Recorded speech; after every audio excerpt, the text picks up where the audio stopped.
পছন্দ হচ্ছে না বা তোমাদের পছন্দ হচ্ছে না এই স্প্রিংটা এইরকম থাকে, তোমরা চাইছো স্প্রিংটা একটু এইরকম হোক, মানে এর আকারের পরিবর্তন করতে চাইছো, এ যেমন সেরকম ভাবে তুমি অ্যাকসেপ্ট করছো না, একে চেঞ্জ করতে চাইছো। বাট এ চায় না নিজেকে চেঞ্জ করতে, এ চায় আমি যেমন আছি আমি তেমন থাকবো, আমি এরকম আছি আমি এরকমই থাকবো, আমার উপর তুই বল প্রয়োগ করে আমার শেপ চেঞ্জ করতে তুই পারিস না, এটা ও বলছে। তাহলে ওর ভেতরে এই বলের বিরুদ্ধে একটা অভ্যন্তরীণ বল এ অ্যাপ্লাই করবে, প্রয়োগ করবে, করবে তো। এই অভ্যন্তরীণ যে এই বাইরের বিরুদ্ধে, বাইরের যে বলটা প্রয়োগ করছে তার বিরুদ্ধে যে অভ্যন্তরীণ বলটা অ্যাপ্লাই করছে, সেই অভ্যন্তরীণ বল প্রতি একক ক্ষেত্রফলে সেই অভ্যন্তরীণ বলটা বাই ক্ষেত্রফল, এটাই হচ্ছে পীড়ন। অভ্যন্তরীণ না, ভেতরকার, এটা কিন্তু বাইরেরটা না। হাই, আমি রিজওয়ান আক্তার। এর আগে আমি ক্লাস 11 এর জন্য একটা ভিডিও আপলোড করেছিলাম ভৌত রাশির পরিমাপ ও মাত্রা চ্যাপ্টারটির উপর।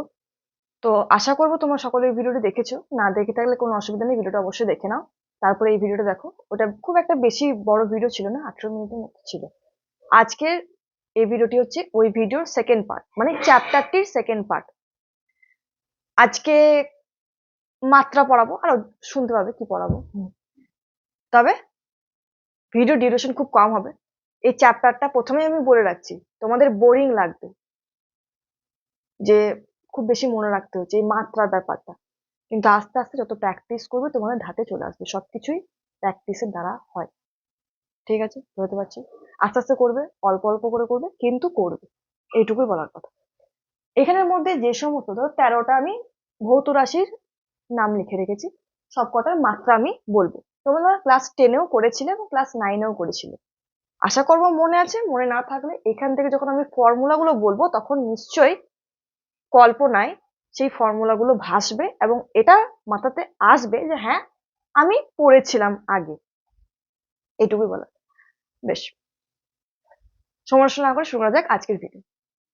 প্রথমে সরণ আর দূরত্ব কি তোমরা জানো সকলেই, ক্লাস 9-এ পড়েছি।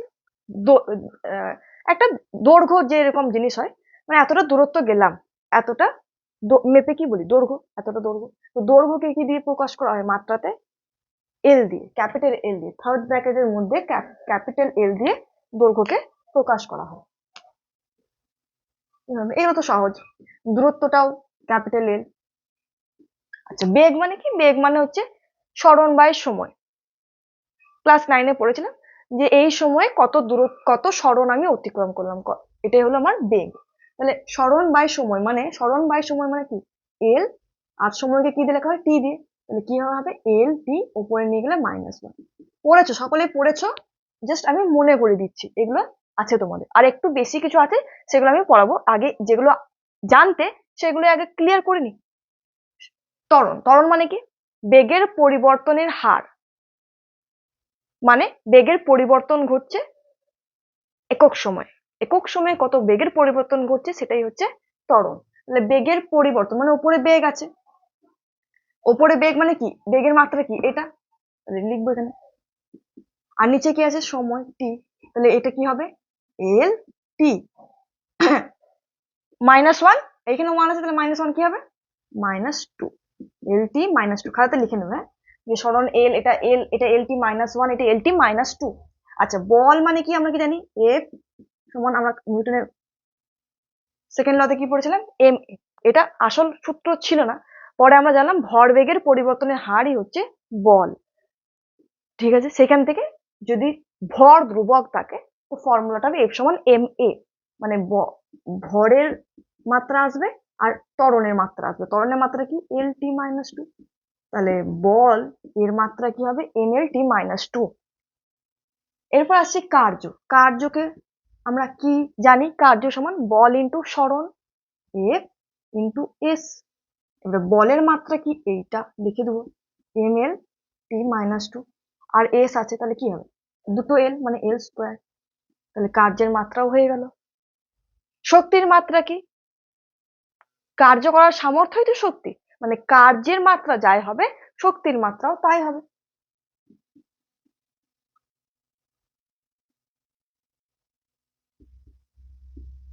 নতুন কিছু কিন্তু করাচ্ছি না, তোমরা আগে যা করেছিলে সেইগুলি পুনরায় বলছি। ক্ষমতা কি? ক্ষমতা মানে কি? পাওয়ার। তো ক্ষমতা কি? কার্য বাই সময় বা শক্তি বাই সময়, মানে একক সময় কত কার্য আমরা করছি, ডাব্লিউ বাই টি। কার্যের কি ছিল? এম এল স্কোয়ার টি মাইনাস টু, আর নিচে টি, তাহলে কি হয়ে যাবে এটা? এম এল স্কোয়ার টি মাইনাস থ্রি। এটা হলো ক্ষমতার মাত্রীয় সংকেত।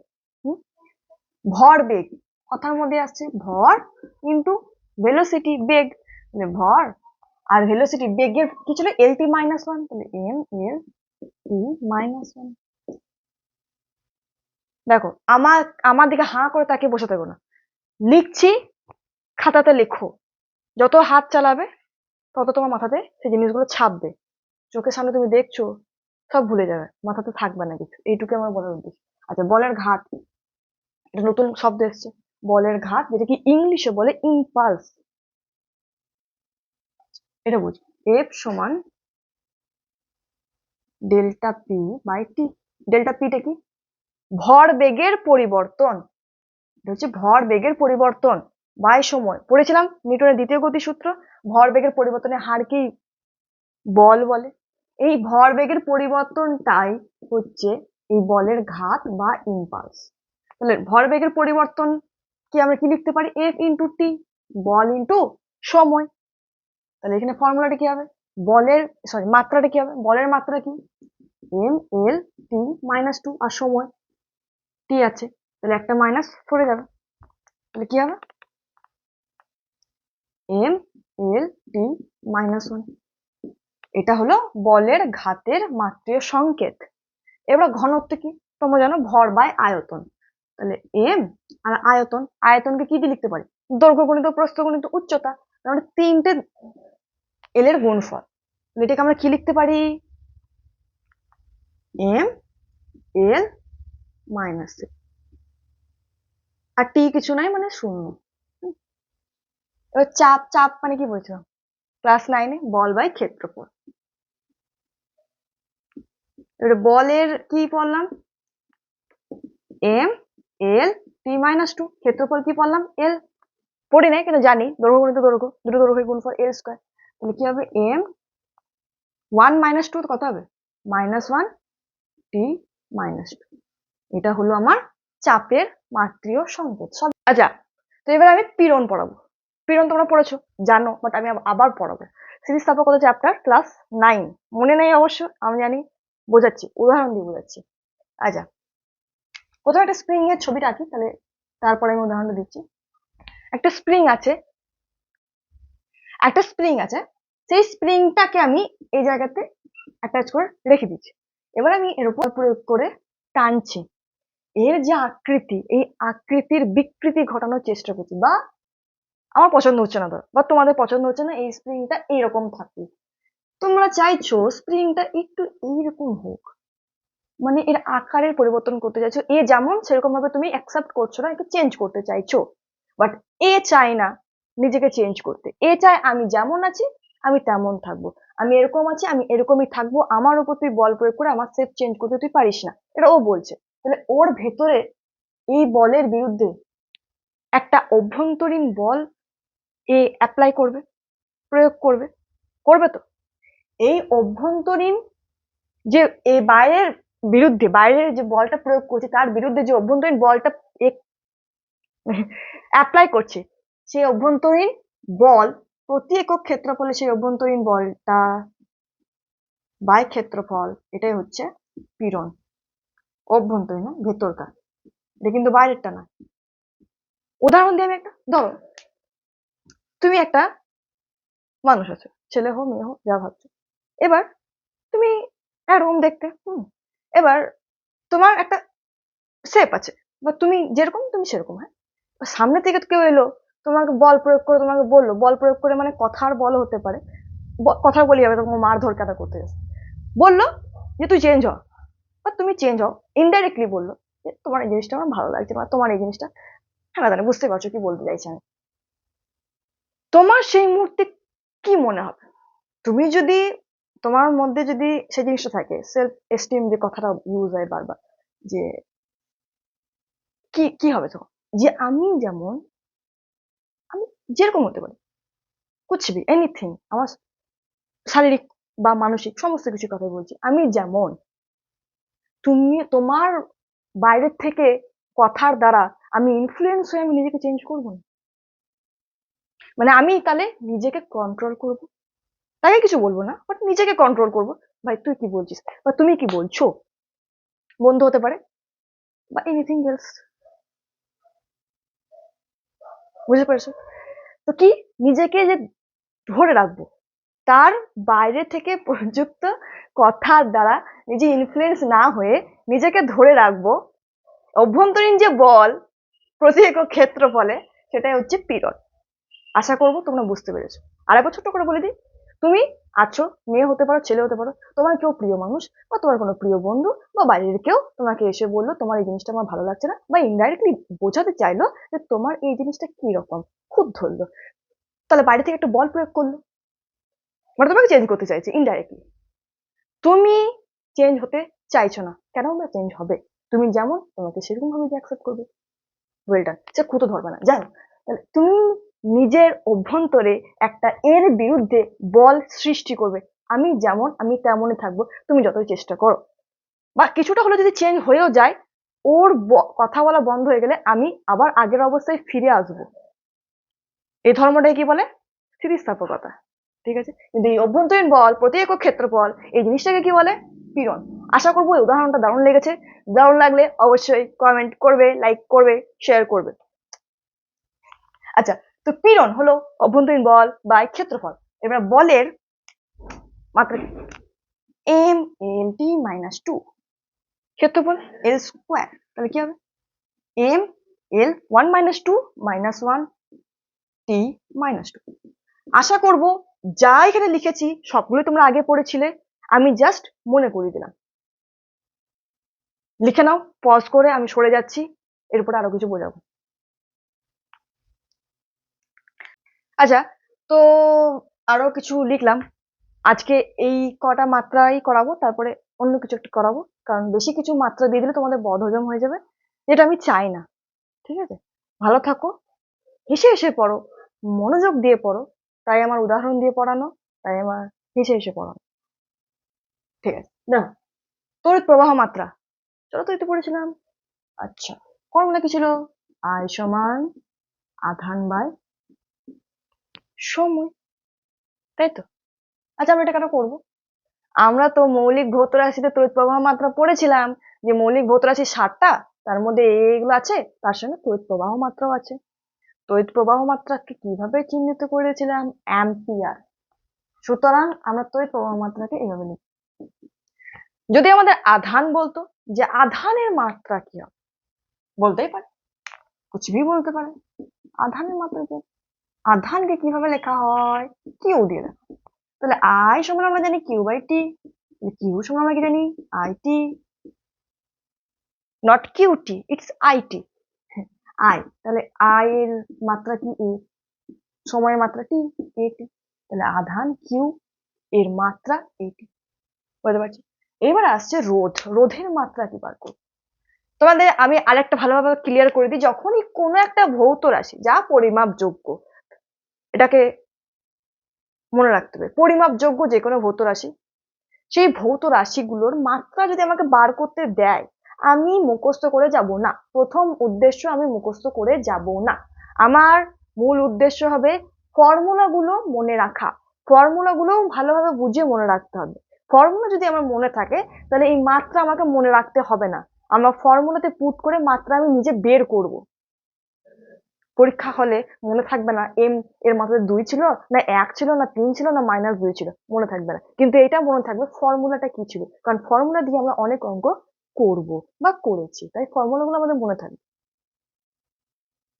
দেখো, আমি ভালো জিনিসটা বলছি, তোমরা নেবে কি নেবে না তোমাদের উপর, কিন্তু পরবর্তীকালে যখন দেখবে পরীক্ষা হলে মনে পড়ছে না, তখন আমার কথাটা খুব মনে পড়বে এবং আমার মুখটা খুব মনে পড়বে, যে হ্যাঁ দিদি বলেছিল এভাবে করতে, কিন্তু আমরা করিনি। তাই প্রথম থেকেই বলে দিচ্ছি, তোমরা এই সবে সবে 11-এ উঠছো, তাই যা বলছি মনোযোগ সহকারে শোনো। মুখস্থ করে কোনো লাভ হবে না, ফর্মুলাগুলো মুখস্থ করো তাও ভালো, কিন্তু এই মাত্রাগুলো মুখস্থ করতে যেও না, আর বেশি জ্ঞান দেবো না। রোদ, রোদকে আর দিয়ে লেখা হয়। আচ্ছা, রোদের বিষয়ে কি কি ফর্মুলা পড়েছিলাম মনে করার চেষ্টা করো। এই মাথা খাটাতে হবে, একটু মাথাকে খাটাতে হবে, একটু ভাবো, একটা কথা আছে না, ভাবো ভাবো ভাবা প্র্যাকটিস করো, সেরকম। তাহলে আর ছিল এমন কোন ফর্মুলা ছিল, এটা একটা ছিল ভি সমান আই আর, ওহমের সূত্র। আর একটা কি ছিল, এইচ সমান আই স্কোয়ার আর টি, জুলের সূত্র, 14তম চ্যাপ্টারে ছিল।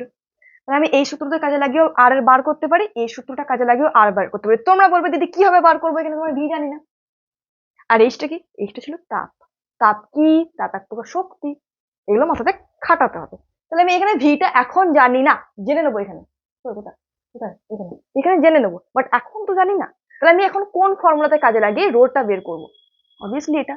এবার তোমরা বলবে এইচ আমার সেই সময় মনে নাই, কেন মনে থাকবে না, জুলের সূত্র, যে তাপ সমান প্রবাহ মাত্রার স্কোয়ার ইন্টু রোদ ইন্টু সময়, এটা মনে থাকবে না। পরীক্ষা দিয়েছো মাধ্যমিক, মনে না থাকলে আমি রুল ব্যবহার করছি না, মনে যদি না থাকে বারবার প্র্যাকটিস করবে, হয়ে যাবে। তাহলে তাপ, তাপ এক প্রকার শক্তি, তো শক্তির মাত্রা কি হয়েছিল, ml square T minus two, এটা ছিল তো।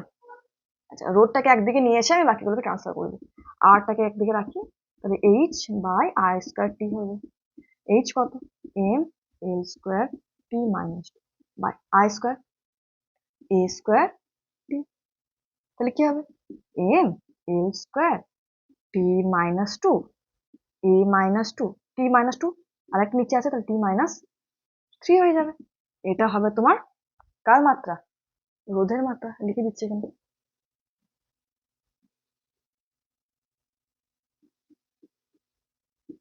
হ্যাঁ, এবার বিভবের মাত্রা বার করবো, এবার মাথা খাটাও, পজ করে মাথা খাটাও যে বিভব কোন ফর্মুলাতে ছিল।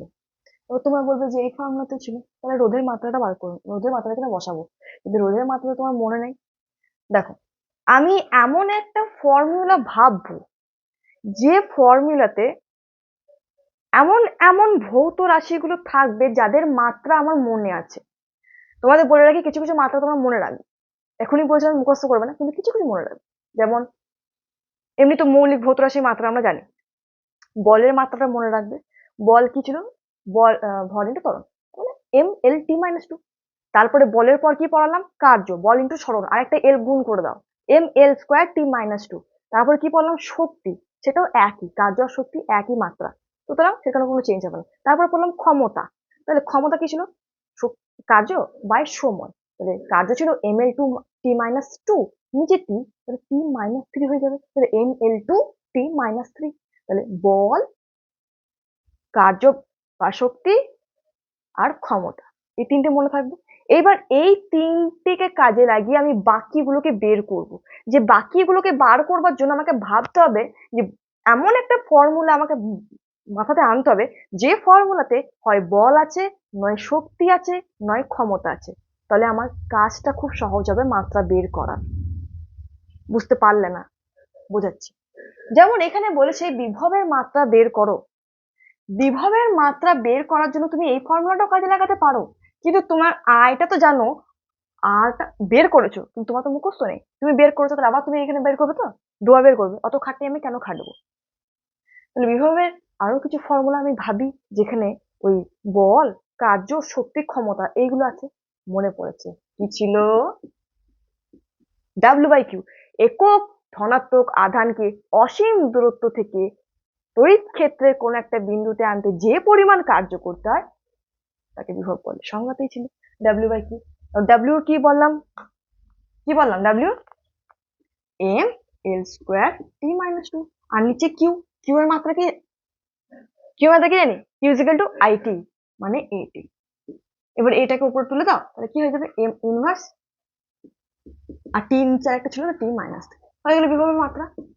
দেখো, প্রথমবারে তুমি পণ্ডিত হয়ে যাবে না, প্রথমবারে তুমি সবকিছু শিখে নেবে না, প্রথমবারে আটকাবে, তুমি প্রথমে এবিসিডি লিখতে পারো নাই, অনেকবার হোঁচট খেয়েছো, সুতরাং এগুলো হোঁচট খাবে, কিন্তু আস্তে আস্তে হবে। আমি যে পদ্ধতি বলছি যেভাবে করো সেই পদ্ধতিতে করো, আমি হাত জোর করে বলছি, এটা তোমাদের সুবিধা হবে। আমি যে কথাটা বললাম, খাতার এক পাশে এরকম করে ক্লাউড বানাও, মেঘ বানাও, এখানে লেখো আমরা ভবিষ্যতে মাত্রা বের করার সময় সর্বদা ফর্মুলা ভাববো। কি ফর্মুলা ভাববো? যে ফর্মুলাতে বল, শক্তি, কার্য, ক্ষমতা এইসব আছে। সেই ফর্মুলা ভেবে আমরা মাত্রা বিশ্লেষণ করব। লিখে নাও। এবার আছে স্থিতিস্থাপক শক্তি। দেখো, স্থিতিস্থাপক শক্তি, দেখো শক্তি, শক্তি তো শক্তি, শক্তির মাত্রা কি ছিল? mL²T-2, এটাই হবে, বেশি কিছু না। প্রতিসরাঙ্ক পড়েছিলে আলোতে, আমি আরম্ভ করে দিচ্ছি। প্রতিসরাঙ্ক মানে হচ্ছে কোন একটা মাধ্যম কত ঘন, সেটাই ডিনোট করবে ফিজিক্সের ভাষায়। কোন একটা মাধ্যমের মধ্যে আলো যাচ্ছে, আলোটা বেগের কিরকম পরিবর্তন হচ্ছে। যে শূন্য মাধ্যমে আলোটা ছিল, সেই সময় আলোর যে বেগ 3 × 10⁸ মিটার/সেকেন্ড, যদি অন্য একটা মাধ্যমে যায়, ধরো কাঁচ, সেই মাধ্যমে গিয়ে দেখা গেছে বেগটা কমে যাচ্ছে। তো শূন্য মাধ্যমের সাপেক্ষে অন্য কোনো মাধ্যমের আলোর বেগের যে অনুপাত, সেটাকেই বলা হয় পরম প্রতিসরাঙ্ক। এখানে শুধু প্রতিসরাঙ্ক বলেছে, কোনো সমস্যা নেই। দেখো, মাধ্যমে আলোর বেগ লিখবো উপরে, যেটাই ফর্মুলা বললাম, মানে কথা বললাম, মুখে বললাম, সেটাই বাই শূন্য মাধ্যমে আলোর বেগ।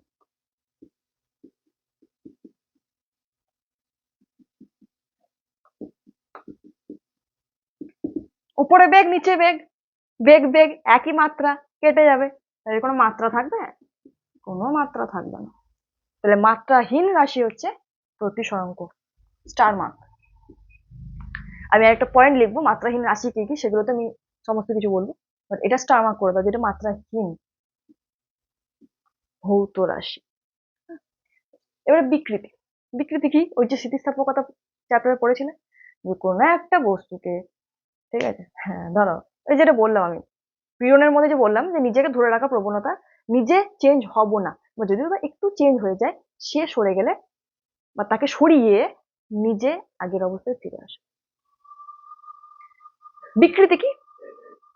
সে খুবই প্রভাবশালী তোমার উপর, ডমিনেন্ট, তো তোমাকে সে টেনে বিকৃতি করে দেবে। বিকৃতি বলে সেটা ভালো দিকেও তোমার, খারাপ দিকেও, মানে তুমি যেমন তোমাদেরকে চেঞ্জ করে দেবে, মানে তোমার ভেতরকার কোনো ক্ষমতা নাই তার বিরুদ্ধে গিয়ে নিজেকে ঠিক করে রাখা বা নিজেকে ধরে রাখা, সেরকম তুমি বা আমি বা অন্য কেউ, যেরকম তোমরা জানো, তো নিজেকে যে ধরে রাখার ক্ষমতা সেটা কম, তাহলে সে বিকৃতি বেশি হয়ে যাবে।